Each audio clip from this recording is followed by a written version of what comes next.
Es de mucha bendición el poder sentarse y crecer en una iglesia bíblica. Sí.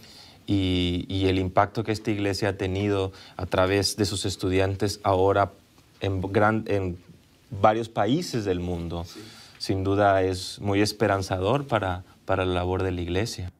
Yo recuerdo, hermano, la primera vez que vine acá. Y yo estuve sentado ahí en la capilla, ¿no? Los seminaristas estaban ahí, todos reunidos. Y John MacArthur habló a los seminaristas con bastante pasión. Y él dijo, ustedes nunca deben olvidarse. Están aquí para estudiar la Biblia, para vivir la Biblia y para predicar la Biblia. No hacemos otra cosa acá, ¿no? Estudiar, practicar, obedecer y proclamar. Y en el día de hoy es lo que necesitamos. Y aquí en este lugar siempre va a salir de este lugar una proclama clara, ¿no? Y bíblica, sin confusión. No van a decir una cosa y hacer otra cosa, ¿no? Es un ministerio íntegro. Sí. De manera específica en la iglesia, muchas personas han sido atraídas por muchas cosas porque sus sentimientos o sus emociones juegan un papel importante al momento de tomar decisiones. Y al parecer las iglesias se han enfocado en entretener y también desde el inicio con una música atractiva, tomando ese rol como para querer atraer más gente. ¿Cómo es que percibe esta situación? Hermano, nunca debemos usar medios carnales para atraer a hombres carnales. Nosotros tenemos la responsabilidad de predicar las Escrituras y no solamente predicar las Escrituras. Según Colosenses capítulo 3, 16, 17, no solamente predicamos las Escrituras, debemos cantar las Escrituras. Y una prédica tiene que ser bíblica o es herejía. Música, la letra, tiene que ser bíblica o es herejía. No podemos simplemente cantar porque mueve las emociones. Tenemos que predicar porque edifica la mente, porque nos instruye, porque nos santifica. No, mira, si un incrédulo puede entrar en la iglesia y divertirse durante el tiempo de alabanza, hay problemas. Hay problemas, hermano. Y todos hablando de la presencia de Dios y los incrédulos están allí felices. Hermano, cuando la presencia de Dios de verdad es una realidad en la iglesia, el incrédulo no va a sentirse cómodo hasta que se arrepienta y cree en Cristo. ¿Qué es adoración? Primeramente, necesitamos reconocer que podemos adorar sin conocer a Dios. Cuando Cristo estaba hablando con la mujer samaritana, Él le dijo que los samaritanos estaban adorando a un Dios que no conocían. Mira, en muchos casos la alabanza es simplemente un tiempo de idolatría. ¿Por qué? Si voy a una iglesia, ¿no? Y yo digo a cada persona que está ahí, okay, yo te voy a dar una hoja y un lapicero. Escríbeme los atributos de Dios en la hoja y define cada atributo. La mayoría de las personas que están en la iglesia no van a poder hacerlo. Pero adoren a Dios con tanta emoción. Están adorando a un Dios que no es necesariamente el Dios de las Escrituras. Juan Calvino dijo que el corazón humano es una fábrica de ídolos. Entonces, mayormente lo que pasa en la ausencia de un conocimiento bíblico de Dios, la persona hace un Dios a su imagen y adora el Dios que han creado. ¿Me entiendes? Muy peligroso. Pero la culpa ¿Quién tiene la culpa? Los ancianos, los pastores. No es la culpa del director de música, porque si él está haciendo cosas antibíblicas y los ancianos no hacen nada, es la culpa de los líderes, de los pastores de la iglesia. Y demuestra, no solamente que el director de música no teme a Dios, sino demuestra que los pastores no conocen a Dios, no entienden las Escrituras o no temen a Dios. Se me viene a la mente el relato del becerro de oro. Sí. El pueblo le pide a Aarón que le haga un Dios, y él mismo le dice, aquí está el Señor que los sacó de Egipto. Ellos pensaban. Hermano, usted tiene razón, porque de nuevo es la culpa de los pastores, porque no están predicando las Escrituras, no están enseñando al pueblo quién es Dios. Y cuando hay una falta de conocimiento de Dios, el hombre va a crear su propia imagen, una imagen, un ídolo. Entonces la adoración es un don precioso que el Señor nos ha dado. Pero no tenemos ningún derecho de adorar a Dios conforme a nuestras opiniones. Especialmente cuando nuestras opiniones no están influenciadas por las Escrituras, sino por la cultura. Yo he entrado en iglesias, hermano, y yo estaba ahí pensando, ¿estoy en una iglesia o una discoteca? No debe ser así. Santidad, reverencia, el temor de Jehová, ¿no? Debe ser lo que controla nuestra adoración. Quisiera hacerle un par de preguntas que normalmente como creyentes tenemos. Sí. Y una de esas preguntas vendría a ser el motivo de esta página web. Oh, okay. Y la página web trata de ser histórica, enseñarnos a través valga la redundancia, de la enseñanza a través de la historia, de los padres, de los reformadores, de los puritanos, Sí. y de otros pastores modernos.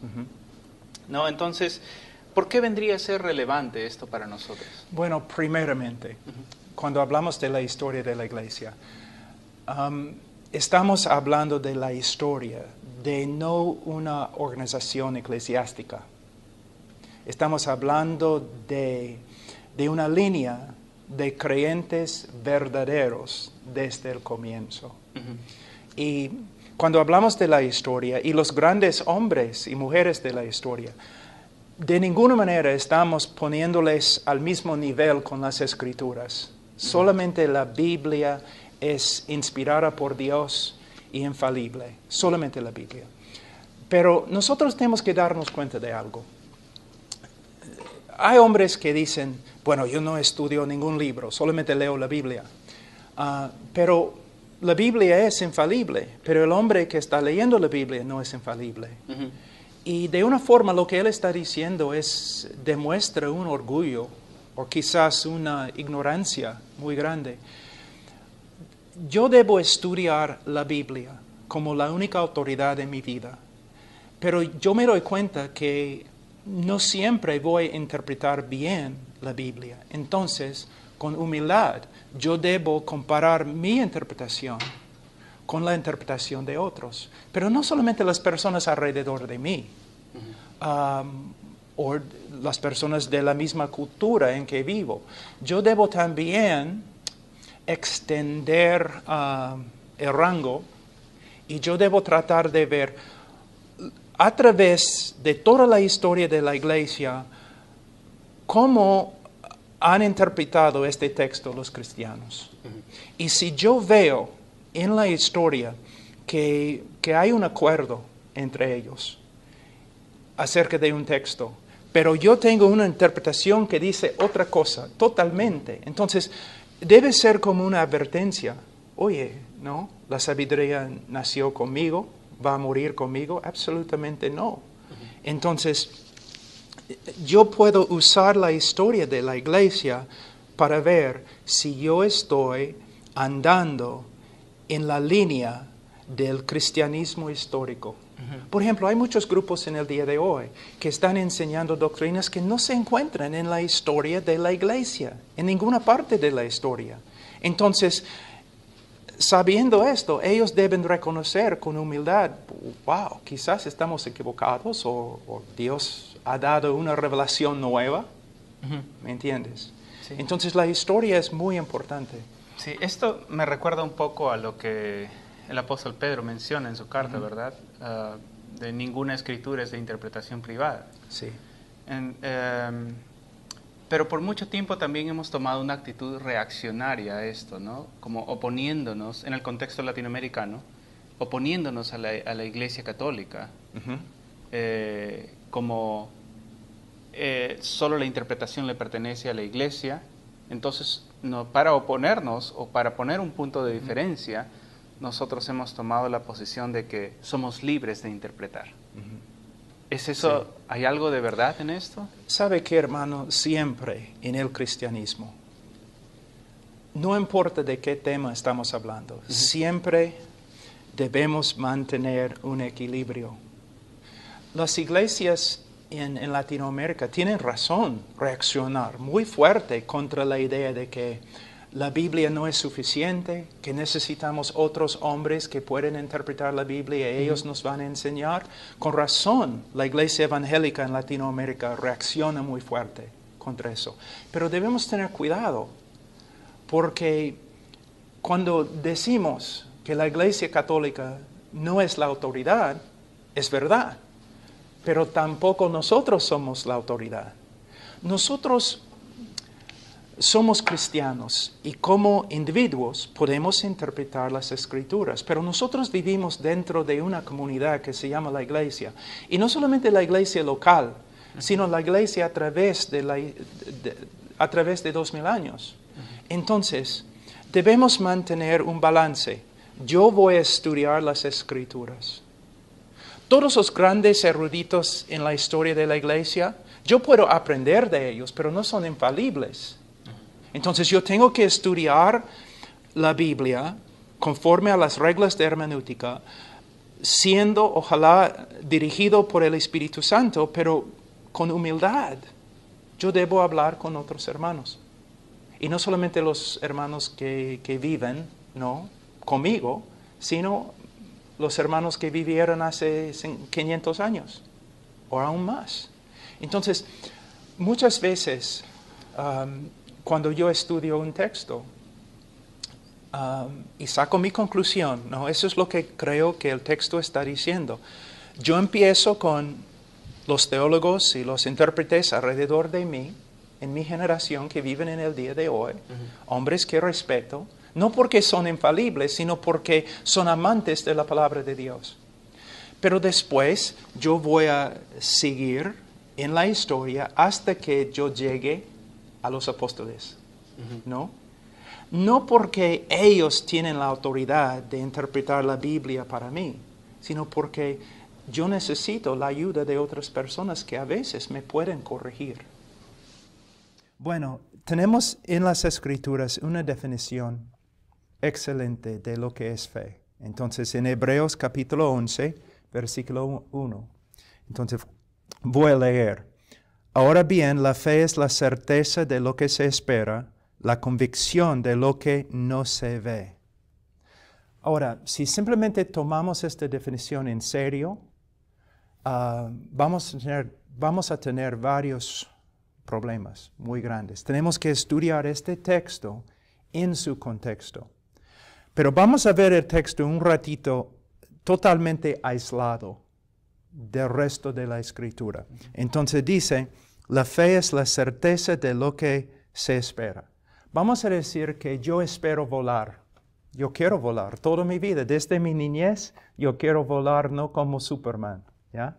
Entonces, yo espero volar y vamos a decir que tengo la certeza que puedo volar.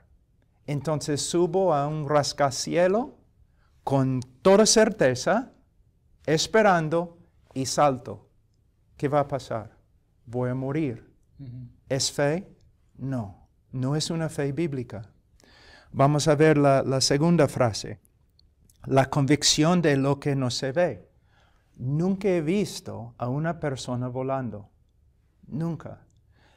Pero yo tengo la convicción que yo puedo volar. Entonces de nuevo subo a rascacielos y salto. ¿Qué va a pasar? ¿Voy a morir? ¿Es fe? No. Entonces este texto aislado del resto de la Escritura, ¿no? Podemos sacar algunas conclusiones no muy bíblicas. Lo que tenemos que ver es lo siguiente, el lugar de la palabra de Dios. Y cuando digo la palabra de Dios, estoy hablando de las Escrituras, lo que está escrito en las Escrituras. ¿Cómo puedo tener la certeza de lo que yo espero? Porque Dios lo ha prometido en las Escrituras. ¿Cómo puedo tener la convicción de algo que nunca he visto? Por ejemplo, yo tengo una plena convicción que el cielo existe. Nunca he visto el cielo, pero yo tengo una certeza muy fuerte. ¿Cómo? La palabra de Dios lo dice. Entonces, no es posible tener una fe bíblica a menos que entendamos la palabra de Dios. A menos que estudiemos la palabra de Dios y interpretemos la palabra de Dios correctamente. Es absolutamente esencial. Ahora, voy a darte otro ejemplo. Hay muchas personas en el día de hoy que basan su fe, su confianza, quizás en la palabra de Dios, pero también en otras cosas. Por ejemplo, sueños, visiones, profecías, impresiones. Es muy peligroso, porque hay solamente una palabra inspirada, infalible, y es la palabra de Dios. Y voy a darte un ejemplo muy práctico. Vamos a decir que soy pastor de una iglesia, hay una mujer en la iglesia y su esposo le ha dejado, ¿ya? Meses. Él está quizás con otra mujer. Y ella está muy triste, sufriendo depresión.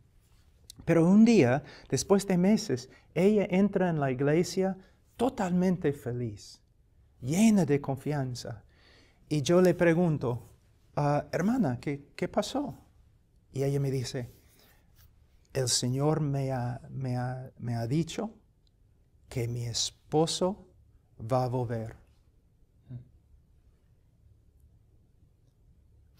¿Puedes ver el problema? ¿Cómo sabe ella que el Señor le ha dicho? ¿Ves? Es por medio de una impresión, por medio de una visión, por medio de la profecía de una persona. Ella ha puesto su confianza en algo que no es la Escritura infalible. También su gozo ahora y su confianza se basa en algo que tampoco es infalible. Te doy otro ejemplo que es bíblico. Después de 6 meses de pelear contra depresión y tristeza, ella entra en la iglesia con confianza, tranquilidad y con gozo. Y yo le pregunto, hermana, ¿qué pasó? Pastor, yo estaba estudiando las Escrituras y ahora yo he visto la fuerza, el amor, la fidelidad de Dios. Y yo confío en su revelación en las Escrituras. Si mi esposo regresa, si no regresa, Dios es fiel. Yo he puesto mi confianza en lo que Dios ha dicho acerca de sí mismo en la palabra de Dios. El primer ejemplo no es fe bíblica. El segundo ejemplo, sí, ¿no? En esta vida, por ejemplo, muchas personas me preguntan, no, ¿por qué esto ha sucedido? ¿Por qué esto me ha pasado? Y siempre están buscando respuestas. Y muchas veces ni la Biblia nos da la respuesta. Pero la Biblia nos enseña quién es Dios. Quizás no sabemos por qué Dios ha hecho tal cosa, pero nosotros sabemos quién es. Es un Dios fiel y bueno. Y lo que Él ha hecho es lo mejor para nosotros. La verdad principal que prediqué anoche tenía que ver con la motivación de la vida cristiana. Siempre yo digo que yo tengo más conocimiento que lo que puedo vivir. Creo que todos nosotros podemos decir lo mismo. Sabemos lo que debemos hacer. Debemos entregarnos totalmente a Cristo. Debemos ser esclavos de Cristo. Pero ¿de dónde viene la motivación? De verdad, el cristiano, después de convertirse, él necesita dos cosas. Él necesita el conocimiento para saber cómo caminar, cómo andar en este mundo. Por eso el cristiano tiene que aferrarse a la palabra de Dios.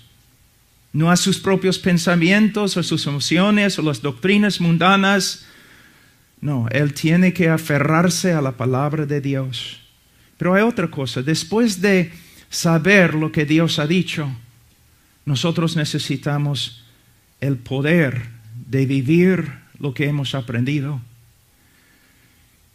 ¿De dónde viene la fuerza para vivir la vida cristiana y para ministrar en el nombre de Jesús? Bueno, la fuerza proviene de Dios a través de Jesús. Y aquí en el libro de Romanos capítulo 1, hemos aprendido, capítulo 12, versículo 1, hemos aprendido algo muy importante. Aquí dice: así que, hermanos, os ruego por las misericordias de Dios que presentéis vuestros cuerpos en sacrificio vivo. ¿Cómo podemos, o de dónde viene la motivación para ofrecer nuestras vidas como sacrificios vivos? Por medio de entender, comprender las misericordias de Dios reveladas a nosotros a través del Evangelio de Cristo. Y anoche concluimos que el trabajo más grande del cristiano y el trabajo más grande especialmente del pastor, del predicador, es minar, estudiar lo que las Escrituras revelan acerca de la persona de Dios y su obra a través de Cristo, y vivir en el poder de este conocimiento. El trabajo del pastor es estudiar, crecer en su conocimiento de quién es Dios y qué ha hecho Dios a favor de nosotros por medio de su Hijo, y enseñar este conocimiento al pueblo de Dios. Para resumir lo que decimos anoche, otra cosa que es muy importante: el pueblo de Dios en el día de hoy mayormente está sufriendo porque no conoce, que no sabe quién es Dios. Y no sabe quién es Dios porque los pastores no están predicando acerca de Dios. Y mayormente no predican acerca de Dios porque ellos mismos no han estudiado la doctrina de Dios. Y no solamente la doctrina de Dios, pero hay otra cosa. Mira lo que hemos hecho en el día de hoy. Ciertamente la revelación más grande de Dios a través de toda la historia, a través de las Escrituras, es la revelación de Dios en el Evangelio. Pero mira lo que hemos hecho. En el día de hoy hemos reducido el Evangelio a solamente 4 leyes espirituales. Entonces, después de leer un folletito acerca del Evangelio, todos creen que saben lo que es el Evangelio. Tratamos el Evangelio como una verdad para los nuevos creyentes y luego debemos ir a otras cosas más profundas. Es absurdo pensar así, porque según las Escrituras, el Evangelio es la revelación de Dios más grande en las Escrituras. Mira, todo el mundo me pregunta acerca de la segunda venida. O como Spurgeon voy a decir que yo no sé mucho acerca de la segunda venida.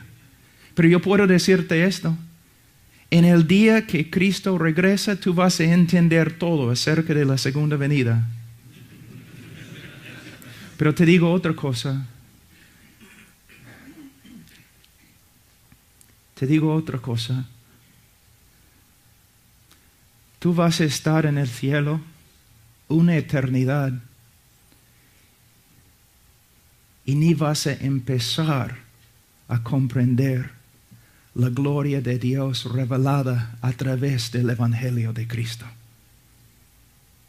Y yo puedo decir que la tarea más grande del pastor es buscar la gloria de Dios a través del Evangelio para comunicar esta revelación de Dios al pueblo de Dios. Y cuando un cristiano de verdad crece en su conocimiento del Evangelio, también va a crecer en su entrega, también va a crecer en su santidad. Si tú quieres caminar, andar totalmente entregados a Cristo, entonces tienes que crecer en tu conocimiento del Evangelio. Si tú quieres que tu pueblo, tu congregación, tu iglesia crezca en santidad y amor por Dios y el amor el uno por el otro, tienes que aprender el Evangelio y enseñarles el Evangelio. Podemos ver esto en el versículo 1 de capítulo 12. Pablo dice que la base de la vida cristiana son las misericordias de Dios. Ahora, antes que nosotros empecemos a estudiar más en este texto, yo quiero pararme un ratito. Quiero parar y quiero mostrarles algunos otros textos que afirmen la misma verdad que podemos ver acá. Entonces vamos al libro de Efesios, un ratito. El libro de Efesios capítulo 4.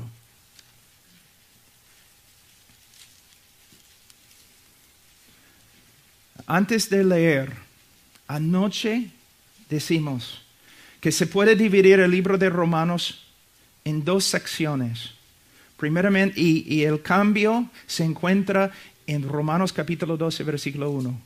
En los primeros 11 capítulos, el apóstol Pablo está describiendo las misericordias de Dios que se revelan a través de la persona de Cristo.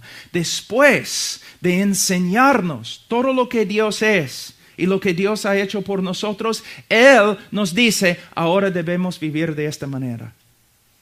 Entonces, nuestra manera de vivir se basa en lo que sabemos acerca de Dios y sus misericordias hacia nosotros. En capítulo 4 de Efesios vemos lo mismo.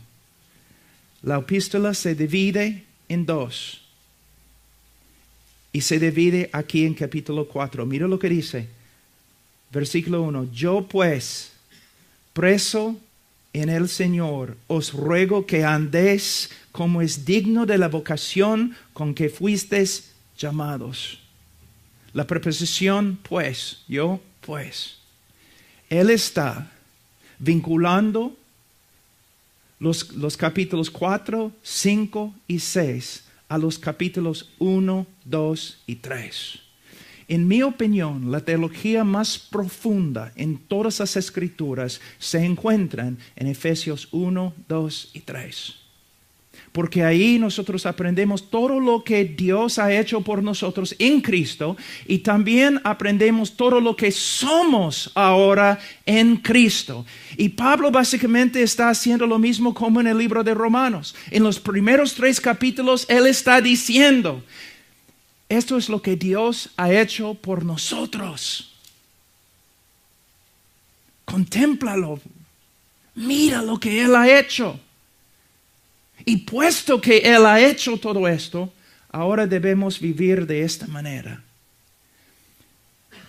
De nuevo, aunque estoy repitiéndome y repitiéndome, el trabajo del pastor, del predicador, es entrar en su estudio, estudiar las glorias y las excelencias de Dios, todo lo que Dios es, todo lo que Dios ha hecho, por el creyente a través de su Hijo, y después de comprender las cosas de Dios, debe entregar las verdades a la congregación. Y la congregación, por medio de aprender estas cosas, va a crecer. Y el pastor también va a crecer. Pastores, ustedes viven en una cultura que es muy, muy activa, siempre haciendo un montón de cosas. Los pastores en el día de hoy mayormente no andan como hombres de Dios. No viven una vida de la palabra y oración. Andan como hombres de negocio, como hombres de marketing. Pastor, predicador, lo mejor que puedes hacer para tu congregación es pasar mucho tiempo con el Señor, minando las verdades, las joyas de la palabra de Dios, para entregarlas a la congregación, para que crezcan.